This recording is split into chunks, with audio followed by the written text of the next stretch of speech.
This is part one of 2 episodes we filmed in Georgetown, the Bahamas. We say our goodbye to our amazing volunteer crew member and friend Andrew. We'll show you what it's like to anchor in a very active cruiser community by providing an insight into normal and not so normal happenings. Simon will explain what he did to solve our anchor light short, in addition to a bespoke engine part that he had made to fix an alternator problem. We also cover what it's like to get off the boat and head for cruiser beaches. Find out what kids and adults get up to in Georgetown. We'll provide you with breathtaking views of the harbor and more. This episode is in Georgetown in the Exumas in the Bahamas, and we were anchored here. And just to show you where it is, there's Florida and we are down here. Okay, Andrew, you have been with us now for nearly 7 weeks, and you flew over from the UK to come and be on BRITICAN.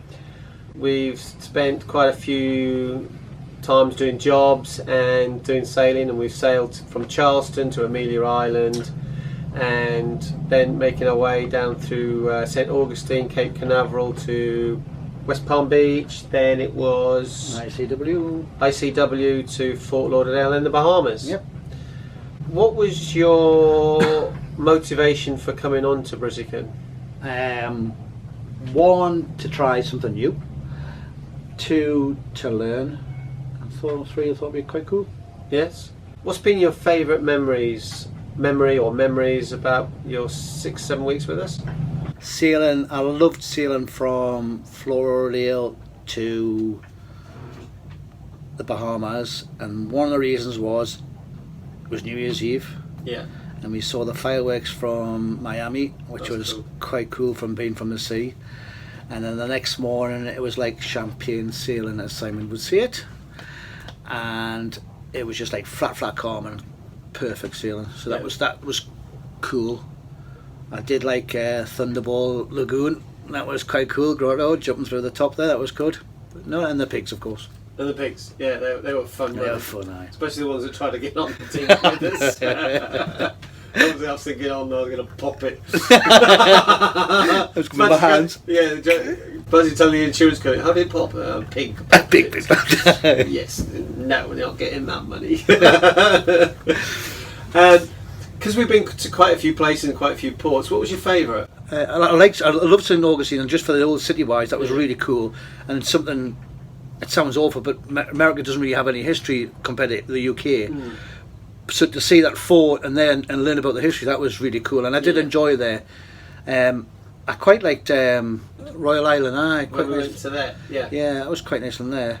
It was good in there, wasn't it? Yeah, it was nice, and it was really sheltered and that screaming wind, so it was quite cool. Yeah. And I nearly got eaten by a hammerhead. Aye. I thought you'd laugh at that. Look at that, he laughs at me. No, that was really good, because when you think of it, you were having gusts of 40-mile-an-hour winds. Yeah. And she never batted an eyelid, and it was quite cool, so... It was good. No, I did enjoy that there. Okay, what would you say was your least favourite part? Least favourite part? I think the second week in Fort Lauderdale. Yeah. I just had enough and wanted to go. Yeah. And it wasn't so much I didn't like Fort Lauderdale, because I really did like it. But I just, when you had a week there and you wanted to go, and then all of a sudden you weren't going, it was like you're building your hopes up and then dropping them down again, sort of thing. But then you just wanted to go, and I was pleased to get away from there. But so the second week, even though I didn't not like the place, because I did, the second week. Yeah, and I think that's the problem with sailing, is you're expecting to go and and things don't go right. No, also we did have problems because it was over Christmas and in between Christmas and New Year, so it was. And we were lucky to get a man to work on New Year's Eve as well, so that was quite cool. But we have to thank Vern. Vern was spot on, like, for that, like. But no, it was. I wanted to. Definitely my second week there. So you've done quite a few jobs, and we had an incident the other day which was quite scary, really, with all the water pouring into the engine, and then it automatically started, and then when we actually wanted it to start, it didn't start, and we had to sail through about 5 reefs and anchor under sail, which is interesting.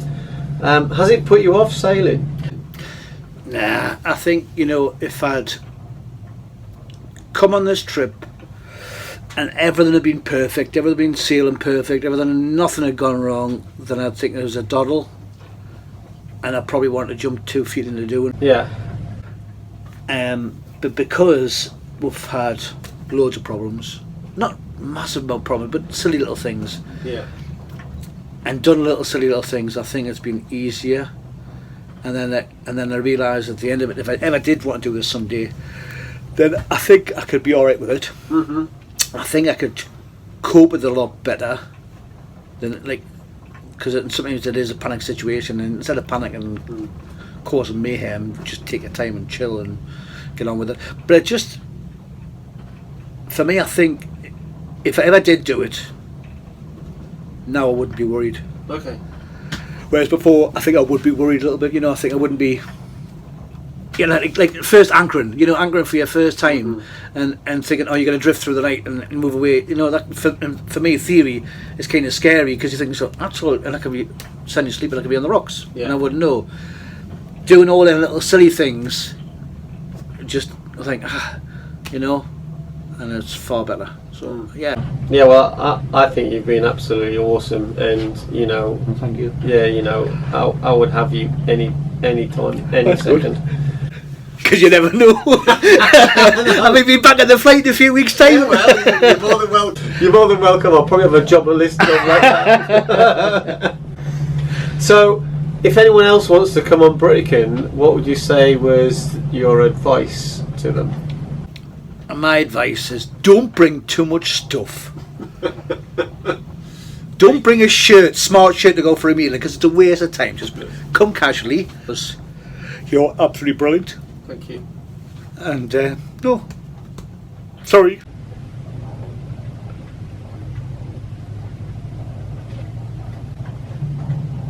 It's all right, mate. We think you've been brilliant as well.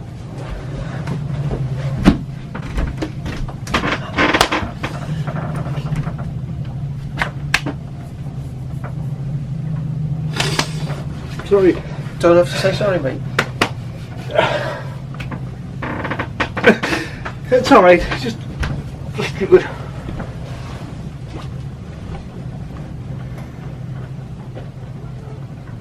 So what you crying for? I don't know. Because he's got to buy the next round. That's what it is. Well, Andrew, from the bottom of our hearts, thank you so much for coming over. You have made it absolutely wonderful, and thank you. No, thank you. I've had a great time. Really good. For 8 weeks, Andrew was with us.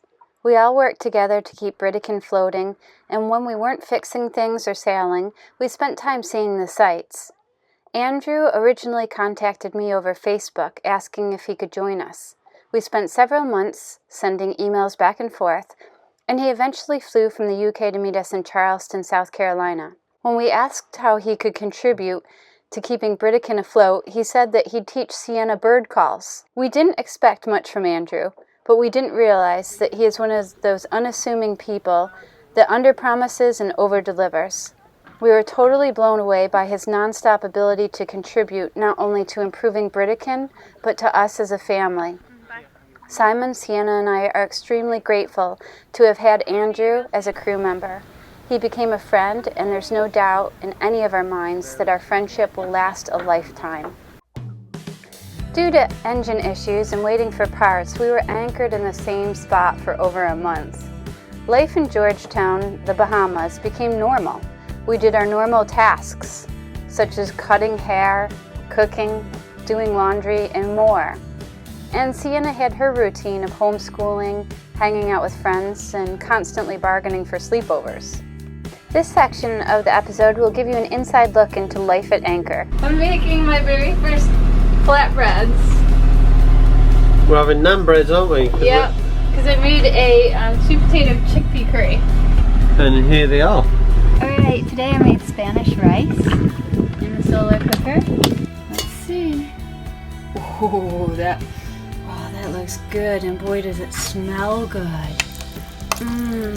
They provide map readers with a lot of helpful information. So these guys keep getting in trouble because I tell them to eat over their plates, and every time I turn around, they're doing this. So we're gonna have to put them on crumb vacuum duty. As to why we should have a double sleepover. We will give you a half-hour massage, both if you want or if you choose. If you want. We will do dishes again. We will sweep. We will have regular bedtime. We will be quiet. We won't ask for iPad. Won't annoy you guys. We will be nice and all homeschool done. 10 push-ups, 10 pull-ups, 10 sit-ups, and 10 burpees. We will clean and cook. I'm offering cooking. Cooking? Wow, that's pretty cool. Bless you. Got arguments for both sets of parents. That's really good. And I might have a double sleepover at her place, or we might know where it is. But it'll probably be a double sleepover here because then I'll have to do 2 sleepovers. Because I've already done one here. Okay. Are you guys excited? Copy that. We will clear out that statement for you. So it's a sleepover tonight. Yeah, okay, so we're leaving in about 15 minutes over.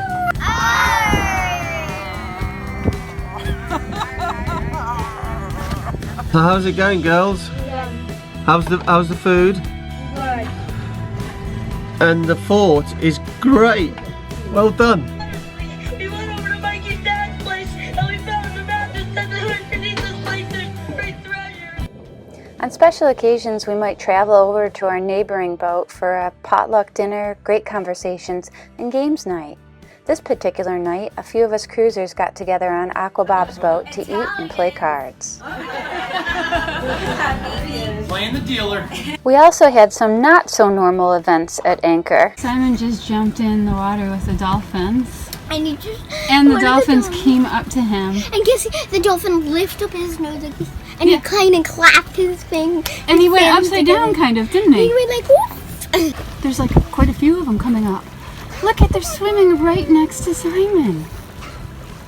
I think he felt one. They're coming right up to him. I see with him. Oh my gosh. Do you see that?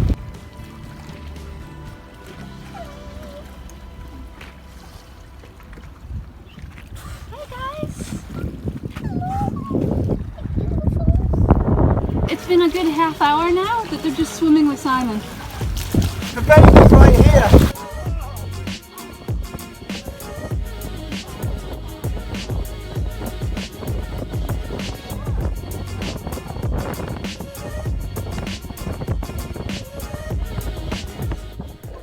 Lucky for us, Simon had a GoPro with him, so he managed to get some great shots of the dolphins underneath.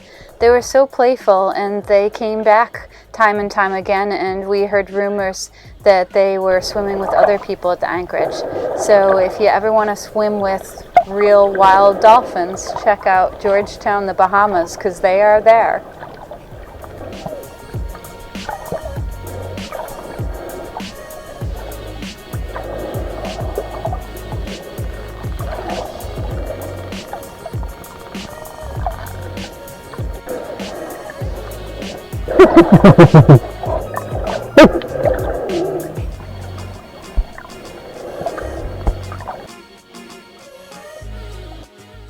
The dolphins were a great surprise, but nothing tops being kid-free for 3 days. But she's going for a 3-day trip with 2 other girls and another family. It is a school day, and you'll be doing homeschooling with the other girls. You excited? Yeah. Have fun! While seeing an abandoned ship for 3 days to hang with Kid Boat Marvin in Long Island, Simon and I took the opportunity to head towards the resort in front of the boat to enjoy a date night. We enjoyed a couple cocktails at Lumina Point and then headed over to another venue nearby for some wings and calamari. Straight ahead right there is BRITICAN, so it was nice to enjoy a drink and look at the boat instead of be on the boat. And of course at Anchorage we had a variety of jobs to do too. You okay? What is it? We have an issue with our anchor light.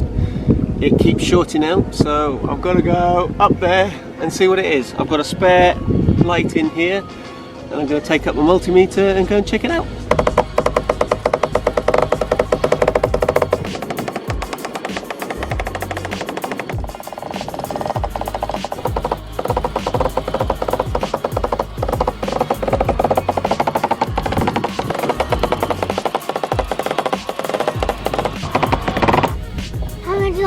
I think he's there. Is he there?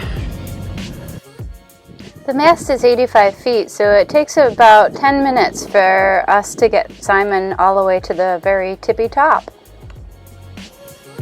Well, had to go up the back because I couldn't reach it from the front, so I've been up twice today, and the bulb had gone. Changed the bulb, it's worked fine. Last night when I went to switch the anchor light on, I'd switch it on and it tripped and went back immediately. So a couple times I tried it, and I tried all the other lights and they all worked fine, but the anchor light just tripped and went straight back. We had to figure out what the problem was, and Simon went up the mast and put a new bulb in, and that's all it took. Just making sure this has got a nice fit for the engine. What this was do was to hold the alternator out so it was nice and tight, so the belts are nice and tight. But what was happening was the rod was about so long and the vibrations were just snapping it. So what we've done is made a longer bracket, and hopefully that was going to remedy it. So this is a normal alternator, and this is our large alternator, which then charges up our house batteries.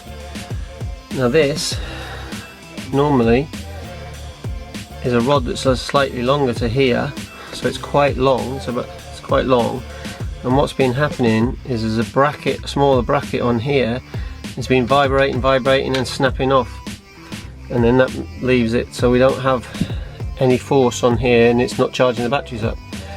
So what I've done is made a bigger L-shaped bracket, because the other one was that long. I've now made one this long, and I'm going to attach that.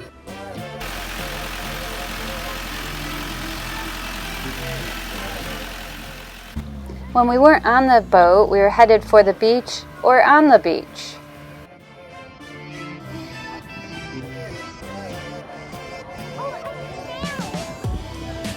That is cool. Not like early bedtime, but like at the right bedtime. You know, like we'll stay up just a little, talk, and then we'll play. And that's it. Okay. And then we'll go to sleep. So that's number two. We'll stay quiet so you guys can get rest. Yeah. Is that 2 or 3? That's still kind of 2. Okay. Kind of 2. So we have 2 more. And then 3 is that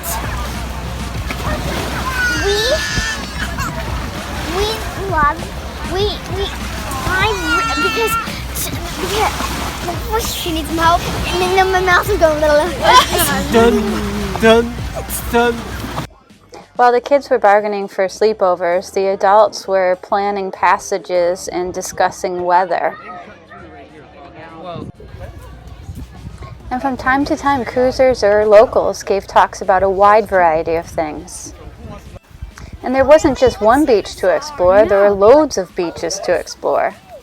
So Alex off of Aqua Bob made a shack over here, so we're just gonna go see it. They called it the Ship Shack. It's called the Ship Shack? And it's rated in cursive. Oh, cool. You can see it. Okay. It's the sign. You see the sign hanging down from the top. Alright, let's check it out. Some days we went to the beach to swim, others to find treasure. We hear there's treasure on this beach. Straddle the rock and see the tallest of the 3. You see the tallest of 3.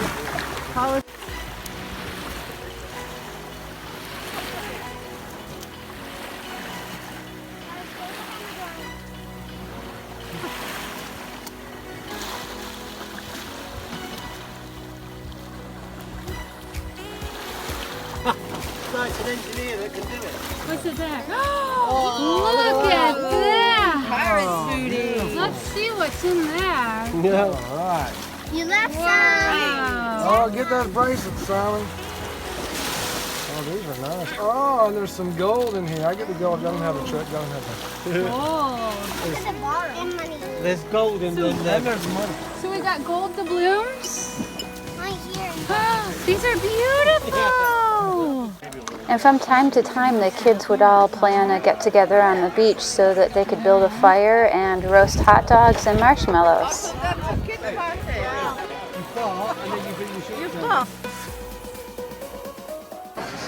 When we weren't on the beach, you might find us at a social function at a bar on the beach, like a Super Bowl party, or a quiz night, or rib night, or you might just find us at the cruisers bar or on the dance floor.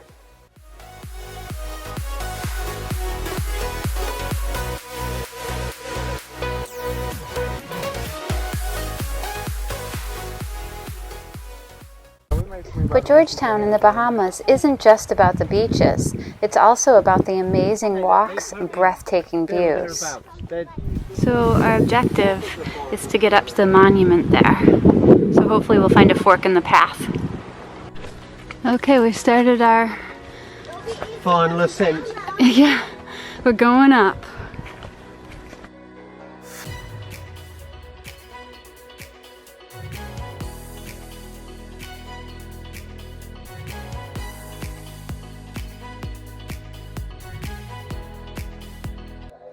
Make sure to subscribe so you're notified of part 2, where we cover the 2018 big blow in the Bahamas. We show you what it's like to anchor in winds gusting at over 50 miles per hour. We'll also take you for another breathtaking walk along the coast. Simon discusses our dead outboard and the new one we purchased, and why Georgetown is called Chicken Bay within the cruisers community. If you'd like to see videos about sailing, destinations, how-tos, marina reviews, and more, please support our channel by purchasing one of our sailing guides. Join the thousands of people that have already purchased our guides to get information that will save you money, provide practical tips and tricks, in addition to helping you get out and enjoy boating. Or if you're not in the need for helpful how-to information and checklists, buy one of our high-quality nautical t-shirts, beach cover-ups, and other nautical gifts at our Etsy shop. We also have a lovely community of Patreon supporters too, if that's something you're interested in. Links to all of these resources can be found in the description below. These educational and hopefully entertaining videos are made possible by the profits made through our guides, t-shirt sales, and Patreon supporters. To keep them going for free, please support Sailing BRITICAN today.